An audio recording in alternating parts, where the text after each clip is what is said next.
নমস্কার, কেমন আছেন সবাই? আজ বৃহস্পতিবার। আমি বোনের বাড়ি গিয়েছিলাম নবদ্বীপ বেড়াতে। সেখানে ইস্কন মন্দিরে ইস্কনের যে রাধা গোবিন্দের মূর্তি, সেই রকম রাধা গোবিন্দের মূর্তি পছন্দ করে নিয়ে এসেছিলাম আমার এই ঘরের জন্য, ফ্ল্যাটে পুজো করার জন্য।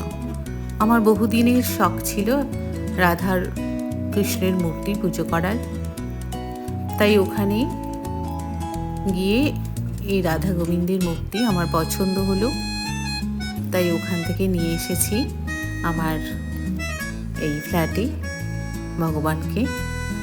তাই আজ বসালাম। আজ আমার মেয়ের জন্মদিনও ছিল, তাই আজ এই শুভ দিনেই আমি রাধা গোবিন্দের মূর্তি বসালাম আমার সিংহাসনে। আগে এখানে আমি ফটো পুজো করতাম, কিন্তু মূর্তি বসানোর বহুদিনের ইচ্ছা ছিল, তাই নিয়ে এসেছিলাম। সেই পুজো সকালবেলা আজকে স্নান করে সমস্ত কাজ সেরে পুজো করতে বসেছি।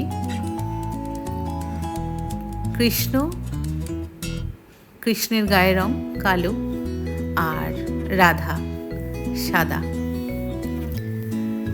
ওখানে পেতলের মূর্তিও পাওয়া যায়, কিন্তু আমার এই কালো কৃষ্ণ আর সাদা রাধা পছন্দ, তাই এদেরকেই নিয়ে এসেছি আমার ঘরে। কেমন লাগছে আপনারা জানাবেন। আমার রাধা গোবিন্দকে সাজিয়েছি, এনে সাজিয়ে পুজো করছি।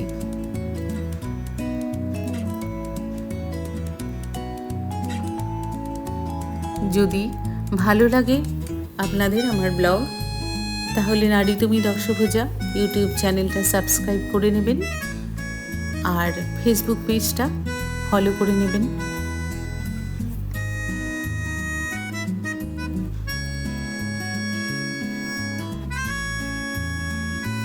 সকালে উঠে মেয়ে চলে গেল কলেজে, ওর আজ কলেজ আছে, বেরিয়ে গেল।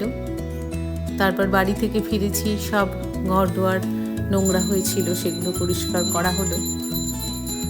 পরিষ্কার করে তারপরে পুজো করতে বসেছি। ভালো থাকবেন সবাই, ধন্যবাদ।